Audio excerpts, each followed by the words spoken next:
Hey guys, it is I, Kuroninja, and when I was talking about episodes 1 to 12 of Kakuranger, I didn't really talk about the narrator or Sandayu that much. The reason why was because I couldn't find a lot to talk about. The narrator doesn't really do much plot-wise and only appears at the beginning and end of an episode, and also to introduce the episode's yokai. Sandayu doesn't really do much either. The only thing he's done so far was to bring the Kakurangers' attention to something that would help them defeat the yokai, or to introduce a brand new artifact like the shark machines.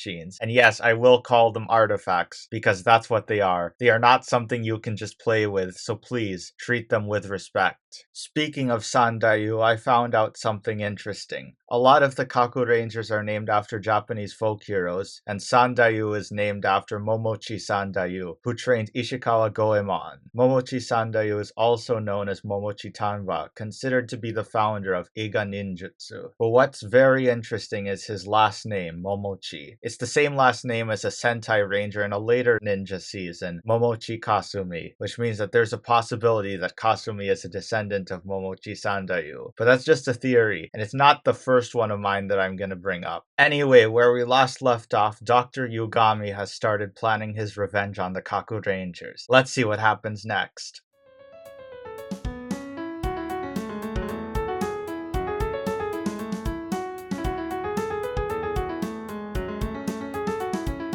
A lot of people believe that the number that comes after 12 and goes before 14 is an unlucky number, which makes sense because that's the number of this episode. The yokai for this episode is Kanedama, a yokai who spreads coins that bring bad luck. At the start of the episode, he is found by Ninja Red and the two of them fight. It looks like Ninja Red is winning until Dr. Yugami takes down Ninja Red with a rocket launcher. Anyway, what happens next is that the town starts to suffer from misfortune, especially this family that runs a bakery. The father passes out due to the unlucky coin hidden in their house. Then an exorcist named Fukuo Daikichi shows up and offers to remove the curse. But the baker family is the only one who refuses his help. A lot of people in town do ask for his help though, and it seems like the exorcist charges a lot of money for his services. And if they don't pay enough, he demands more money. Since the baker family doesn't want the exorcist's help, the Kakurangers offer to help them instead. And after more moments of bad luck, the Kakurangers catch Kanedama in the act and then beat the shit out of him. Ninja Red then hits Kanedama in the back of the head and gives him a large bump. And it turns out moments later, the exorcist has the same bump on the back of his head. I think it was really obvious that he was Kanedama in disguise if you think about it. Even when I watched this episode for the first time, I already knew what was going on. So after getting exposed, Kanedama barrages the house with coins and unleashes supreme misfortune on the household. The Kakurangers realize their son is in danger and save him from being reincarnated as the hero of another world before confronting Kanedama. Now here's the thing, Kanedama has the power to bring bad luck, and he also has a magnet that can steal the Kakurangers' weapons. But other than that, he's a bit of a pushover in battle. The Kakurangers defeat him easily, especially Ninja Red, who deals the final blow. And during the giant part of the fight, the Jusho fighters make quick work of him too with their fast speed and finishing move. Now this part of the series is where Kakuranger will start getting more interesting. In fact, if you haven't watched Kakuranger already, or you haven't gotten up to episode 14 at least, I advise you to stop watching this video right now and go watch Kakuranger. It is one of the most accessible seasons of Super Sentai if you live in the US. But the reason why I want you to watch the series first is because starting from episode 14, there will be major spoilers for the main story. I'm going to assume that most of you have already seen Kakuranger, or you at least already know the main story. But if you don't, now is your chance to watch without getting spoiled. And now that I've warned you of spoilers, let's move on to episode 14.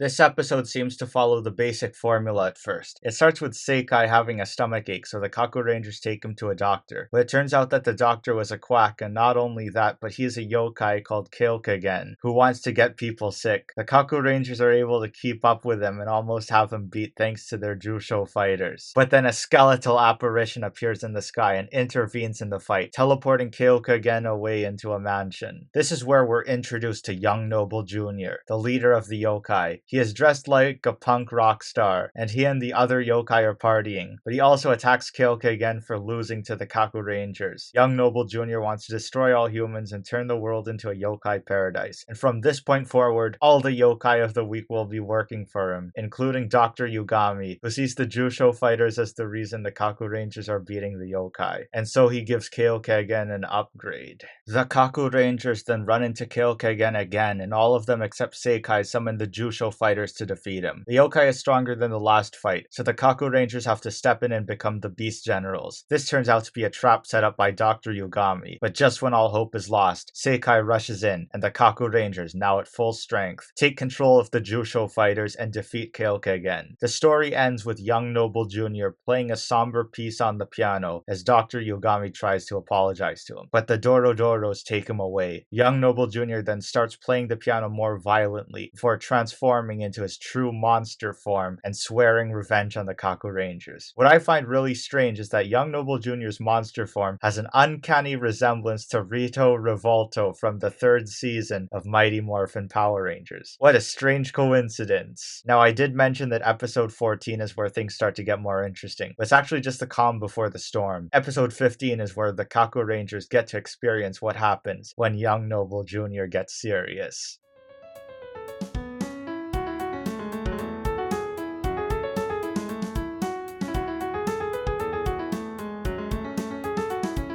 This episode starts with Young Noble Jr. going to a dungeon to release 2 dangerous yokai criminals, the Shutendoji brothers, as part of his plan to destroy the Kakurangers. But they're not fighting the Kakurangers alone, because Young Noble Jr. also sends 5 Kunoichi to assist the Shutendoji brothers. And those 5 Kunoichi are none other than the Hana no Kunoichi Gumi, but most people call them the Flowery Kunoichi Gang or the Flowery Kunoichi Team. And now that they're introduced, I can finally start talking about them. Anyway, the Kakurangers are driving through a mountainous forest area when a sign moves to point in the wrong direction. The Kakurangers then lose Nekomaru and the Flowery Kunoichi Team, hidden in the shadows, lure him into the forest with catnip. Then they release some kind of smoke that splits Sasuke and Jiraiya from the rest of the team. Saizo, Seikai, and Tsuruhime are then attacked by traps in the forest, and both Seikai and Tsuruhime are captured, leaving Saizo to have to fight the Shutendoji brothers by himself. And this is where Young Noble Jr.'s plan is revealed. The Kakurangers have been beating the yokai as a team, so he's planning to separate them and pick them off one by one. Tsuruhime tries to help Saizo, but he dropped her Doran changer when she got trapped. Later, Sasuke and Jiraiya see that their teammates have already been captured, and they end up having to fight the Shutendoji brothers. The 2 of them target Jiraiya, but Sasuke can't help him because he gets ambushed by the Flowery Kunoichi Team. The 5 of them are too strong for Sasuke, so he retreats to a bridge, but they intercept him and unleash a cherry blossom attack, which sends him falling into the river. This episode ends on a cliffhanger. This episode shows off how Young Noble Jr. is more of a threat than the yokai the Kakurangers had to deal with before, and the Kakurangers haven't even met him in person yet. Young Noble Jr. seems to be a master strategist, knowing that the Kakurangers are relying on the Jusho fighters to defeat the yokai, so he sends out 2 very dangerous yokai and even his own evil Sentai team. Speaking of evil Sentai, the Flowery Kunoichi Team is one of the most underappreciated evil Sentai teams in Super Sentai, but they have a lot of firsts. This is the first ever Sentai team without a Red Ranger, led by Ayame, the Blue Ranger of the team. Sakura is the first pink Ninja Ranger in Super Sentai. Suiren is the first female Green Ranger in Super Sentai. Yuri is the first female Orange Ranger in Super Sentai. And Ran is the first ever Purple Ranger in all of Super Sentai.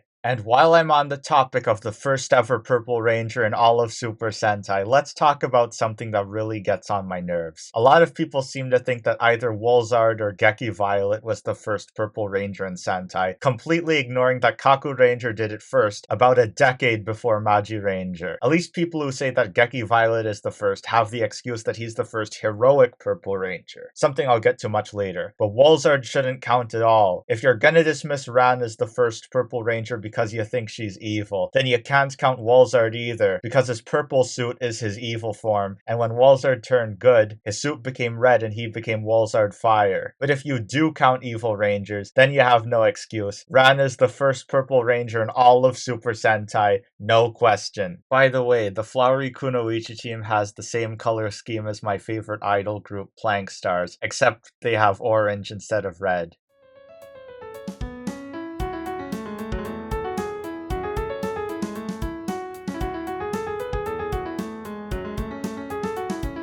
Continuing from last episode, Sasuke has survived, but he's badly wounded. The Flowery Kunoichi team go after him following his trail of blood, but he manages to escape. He then follows them to the Shutendoji brothers' lair and then takes some first aid supplies from Nekomaru before rescuing his teammates. The Kakurangers then team up and fight off the Flowery Kunoichi team and the Shutendoji brothers, but they take on Sasuke one-on-one. Sasuke then outsmarts them by creating an army of clones, and then the fight continues in a giant battle. However, Dr. Yugami has given them weapons to deal with the Jusho fighters, and it looks like the Kakurangers are about to lose, and Ninja Red is about to get finished off, until the older brother accidentally wounds the younger one. The Kakurangers then finish both of them off with an old friend we haven't seen in a while, Muteki Shogun, and the battle is complete. Now here's what's really interesting. First is that Sasuke seems to be aware of Young Noble Jr., even though this is the first time he's seen him. It's possible that Sandayu just told him about Young Noble Jr. in between episode 14 and episode 15, so I'll assume that's what happened. Another thing I noticed was how Young Noble Jr. treats the Flowery Kunoichi team. He seems to be more forgiving towards them compared to his fellow yokai. I already mentioned in episode 14 how he attacked Kyoka again for losing to the Kakurangers, so this is different from what I expected in this rewatch. The end of the episode also reveals where the Flowery Kunoichi team came from. It turns out that they're cats who were transformed into Kunoichi by Young Noble Jr. Unfortunately, they won't be appearing until a few episodes later, so I won't be able to talk about them for a while. Anyway, for a Sasuke-focused episode, I think it's decent.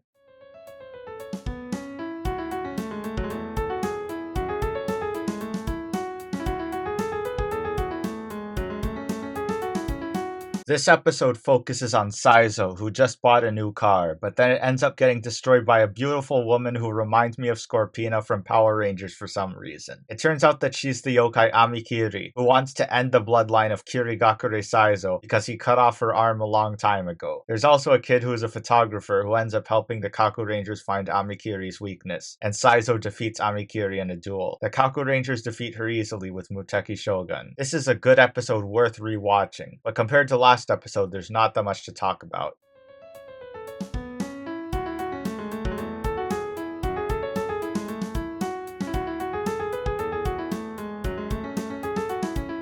A lot of you might know that Zyuranger is one of my least favorite seasons. I already knew what this episode was about, but I had low expectations because this episode seemed to remind me of Zyuranger the most. We haven't even reached episode 25 yet. If it weren't for the fact that this episode is focused on Jiraiya, I probably wouldn't think much of this episode. The yokai of the week is a benevolent yokai this time. The yokai Zashiki Warashi, who takes the form of a young boy with superpowers. This is the first time the Kakurangers fight Young Noble Jr. directly. Anyway, the Kakurangers spend some time with Zashiki Warashi until Young Noble Jr. returns and fights off Jiraiya in his yokai form. He almost finishes him off with a chainsaw until Zashiki Warashi decides to sacrifice himself to save Jiraiya from being hurt. Young Noble Jr. then turns Zashiki Warashi evil and he goes on a rampage. The Kakurangers try to stop him, but they don't want to hurt him. Zashiki Warashi then sees all the damage he has caused, and the people he attacked are also the same people he once enjoyed playing with, which causes him to get overloaded by all his good memories. The Kakurangers are able to remind Zashiki Warashi that he's not really evil, but then Young Noble Jr. takes him down. However, Zashiki Warashi isn't truly dead, he turned into a mushroom. The Kakurangers vow to take down Young Noble Jr. So I thought I wasn't gonna like this episode, but it turned out to be better than I thought. The message at the end was also good.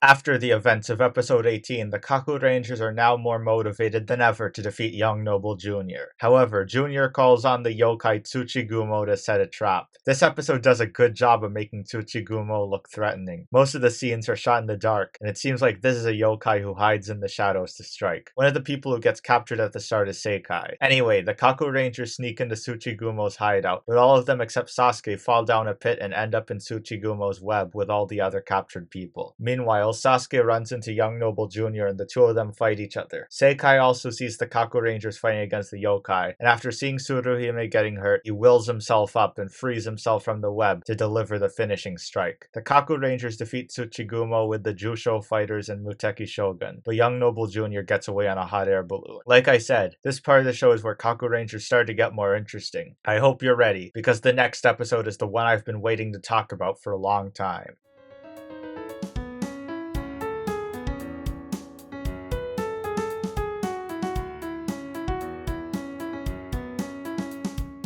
This episode starts off with Sasuke buying groceries when he sees a kid getting chased by a car. He saves the kid from getting run over, but the car doesn't have a driver. The two of them are then attacked by vines with flowers on them. Episode 20 does not have a Yokai of the Week, but it was my favorite episode of the whole season. In this episode, Young Noble Jr.'s plan is to send the Flowery Kunoichi Team after Sasuke to get him to throw away his Doron changer. Dr. Yogami returns in this episode too, having built a device that lets him track Sasuke through his Doron changer. I almost forgot about Dr. Yogami, and his last appearance was episode 16. The Flowery Kunoichi Team's last appearance was also in episode 16, but this episode gives them a chance in the spotlight. I have seen this episode many times before, and I was able to notice some individual traits of each of the members. Ayame is the leader, but Sakura did most of the talking in this episode. Yuri seems to be an aggressive fighter, and Ran doesn't talk that much compared to the other Kunoichi. I have no idea what to say about Suiren. Another thing I noticed is that Ran is only attacking people when another member of the Flowery Kunoichi Team is around. And during the Flowery Kunoichi Team's roll call, before they fight Sasuke, each of them says something before charging at him about how Sasuke stands no chance against them without his Doron changer. However, the only thing Ran says is, "Let's go." Now I have come up with this theory that Ran, the Purple Ranger of the Flowery Kunoichi Team, and the very first Purple Ranger in all of Super Sentai, is not evil. There might not be enough evidence yet, but there will be in later episodes. In this episode, the Flowery Kunoichi Team got to show off their incredible skills. Their abilities include Flower Fantasy, Flower Bomb, and the attack they used to try and finish off Sasuke, the Kunoichi Missile. Now I know what some of you are thinking. Most of you know me for my distaste for Red Rangers in Super Sentai. So if this is a Sasuke-focused episode, why is it my favorite? Well, it does focus on Ninja Red, but it's also the episode where Ninja Red gets humbled. He's already had to deal with the Flowery Kunoichi Team in episode 15, but this is where he experiences more of their power. There's even a moment where Ran lands a hit on Sasuke, taking him down with a kick to the face. But here's the thing, all good things must come to an end. Unfortunately, Sasuke gets saved by Muteki Shogun just as he's about to get hit by the Kunoichi Missile. And then Muteki Shogun gives Sasuke his flaming sword. And then, to add insult to injury, the rest of the Kakurangers show up and Tsuruhime gives Sasuke back his Doron changer. Sasuke then takes down the Flowery Kunoichi Team with the flaming Shogun sword, which puts him at an unfair advantage. The good news is that the Flowery Kunoichi Team survived, and they swear to return. As you know, this is one of my favorite episodes, not just in Kakuranger, but all of Super Sentai. The Flowery Kunoichi Team are the most underrated Sentai, and they seem to be overlooked. A lot of people don't even know that Ran is the very first Purple Ranger in all of Super Sentai. Here's a fun fact about this episode, by the way. This is the last episode of Super Sentai that aired before the birth of Sora.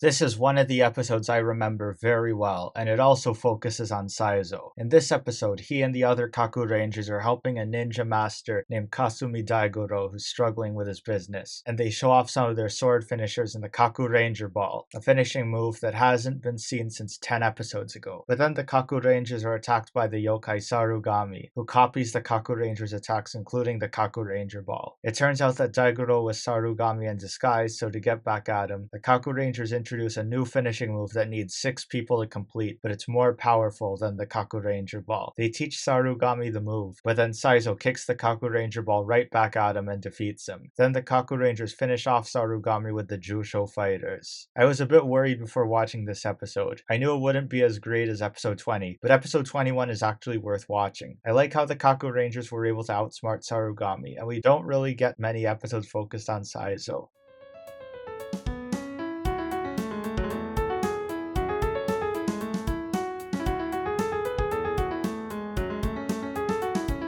It's time for another Seikai-focused episode, and this one seems to have the same plot as episode 11, but I think it's more interesting. Seikai runs into a girl who's trying to invent a solar-powered car, and he wants to help her with that. At the same time, the rest of the Kakurangers are fighting against the yokai Enra, a gas yokai who feeds on car exhaust and attacks people with laughing gas and crying gas, including the narrator. Enra finds out about the solar-powered car and tries to destroy it, and then he paralyzes Seikai with his gas. The The Kakurangers then have a hard time fighting against Enra because most of their attacks just pass through them. But then the inventors bring the Kakurangers a way to defeat Enra. Ninja Yellow then defeats him by sucking him into a vacuum. The yokai grows big and takes down Muteki Shogun easily. But then the inventors also brought a machine that the Kakurangers use to freeze Enra. Then they defeat the yokai with the Jusho fighters and a giant version of the Kakuranger ball. Like I said, this episode is more interesting than episode 11, even though they almost have the same plot. Another thing I'd like to bring up is that Young Noble Jr. didn't appear in this episode, almost as if he's busy with something else. After a couple breather episodes, let's see what the Kakurangers have to deal with next.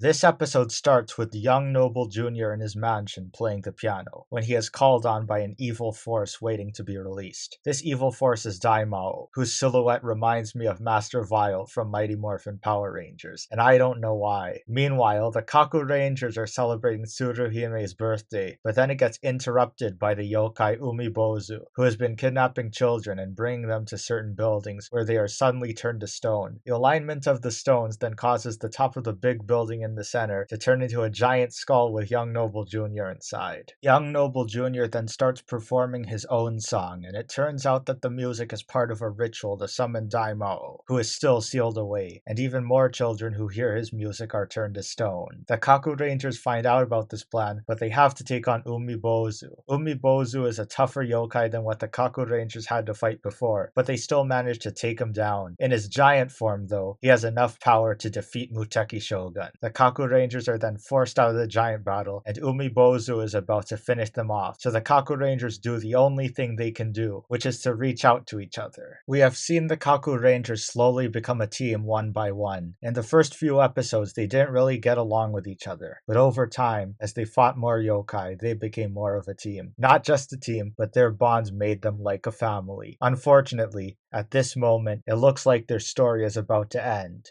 But then they are saved by a giant falcon. This Deus Ex Machina is none other than Tsubasamaru, the newest mecha of the Kakurangers. It is not piloted by the Kakuranger 6th Ranger because the Kakurangers don't have one. However, Tsubasamaru is strong enough to deal with Umibozu. Another surprise happens when Muteki Shogun shows up by himself and combines with Tsubasamaru to form Super Muteki Shogun. Super Muteki Shogun defeats Umibozu. The Kakurangers are confused, but then Sandayu shows up after a very long period of absence to reveal that Muteki Shogun was alive the whole time, and he summoned Tsubasamaru to help the Kakurangers. Sandayu then reveals that Young Noble Jr.'s real name is Gasha Dokuro, a high-ranking general of the Yokai Army Corps. However, Gasha Dokuro's plan is almost complete, and the Door of Seals appears in the giant skull tower. A lot of people say that this is the part where Kakuranger gets good, but I have to disagree. It was already good by the time episode 15 was airing, but this is where the story really starts to get serious. Young Noble Jr.'s plan was to get rid of all the humans and create a yokai paradise, which gave the Kakurangers a major antagonist to fight against and the villain some motivation. But now that he's actually close to doing it, he now comes across as more of a threat, so much so that the Kakurangers needed a new mecha to defeat this episode's Yokai of the Week. Let's see how it goes in episode 24.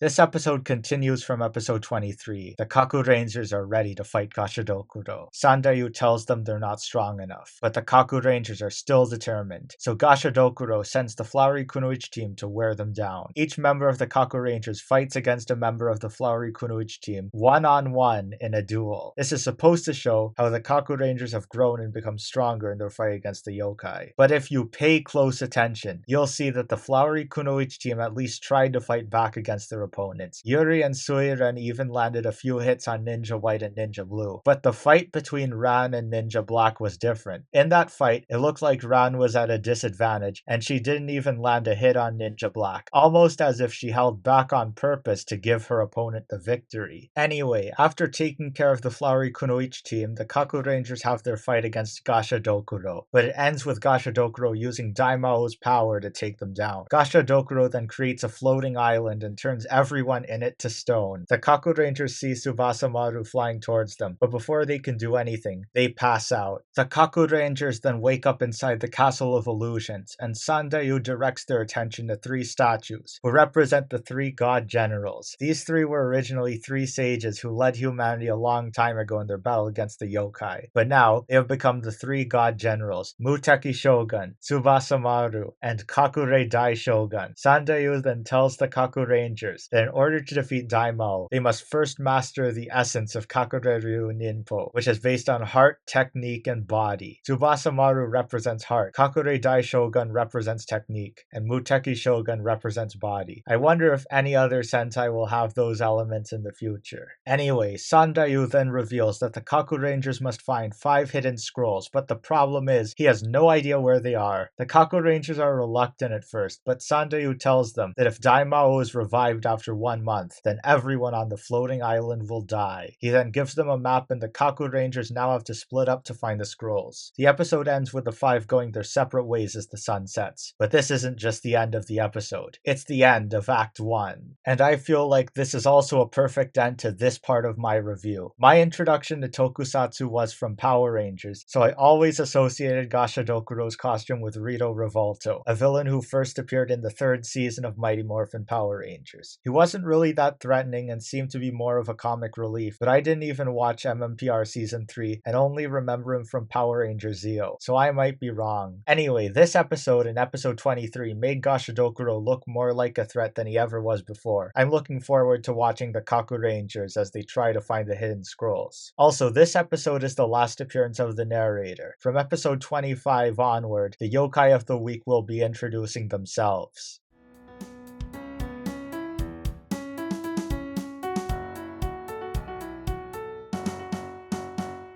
Like I kept saying before, this part of Kakurangers where things got more interesting. I feel like in the first few episodes, the higher powers were still trying to come up with a foundation for this team, which is why there was a lot of inconsistency with their moveset early on. But with the introduction of a major antagonist in Young Noble Jr., it feels like this was the time where they figured out what they wanted this season to be like. Even with the introduction of Young Noble Jr. halfway through the series, though, Act 1 still kept its lighthearted tone. Working alongside Young Noble Jr. were 2 other villains, Dr. Yugami and the Flowery Kunoichi Team. Dr. Yugami is somewhat forgettable, but the Flowery Kunoichi Team has the honor of being the first unique team of evil rangers in Super Sentai. There have been evil Sentai teams before, but they were usually evil clones created by the Monster of the Week, who only appeared in 1 episode. There's also a new thing that got introduced around this time, where the narrator would have a question or riddle, and the answer would show up in the credits. I think this is a good idea because it would get the audience thinking, and maybe they would learn something new occasionally. You might have noticed that whenever I was going over an episode with the Flowery Kunoichi Team in it, I tended to talk about Ran the most. As I mentioned earlier, Ran is the Purple Ranger of the Flowery Kunoichi Team, and the very first Purple Ranger in all of Super Sentai. This won't be important until a later episode, but like I said when talking about episode 20, I have a theory that Ran, the Purple Ranger of the Flowery Kunoichi Team, is not evil. If you're interested, I made a video that goes into more detail of my theory, but I made it before the rewatch. Anyway, the Flowery Kunoichi Team have only appeared in 4 episodes so far, which is a shame because as the first unique evil Sentai, they had so much potential beyond being Gashadokuro's answer to the Kakurangers. I'm surprised that they didn't appear in any of the Seikai-focused episodes. I'm sure some of the higher powers realized this in hindsight because the next unique evil Sentai team were the Neji Rangers from Denji Sentai Mega Ranger, and the Neji Rangers' individual personalities are highlighted much more, and they have more screen time. But this is all in the past now. I'm sure there's some fan fiction writer in the Super Sentai community who can do justice to the Flowery Kunoichi Team and show everyone the potential they could have had in the show. But for now, that is all for this video. If you enjoyed, make sure to like, comment, and subscribe. And remember, I have nothing to do with Shiro Ninja.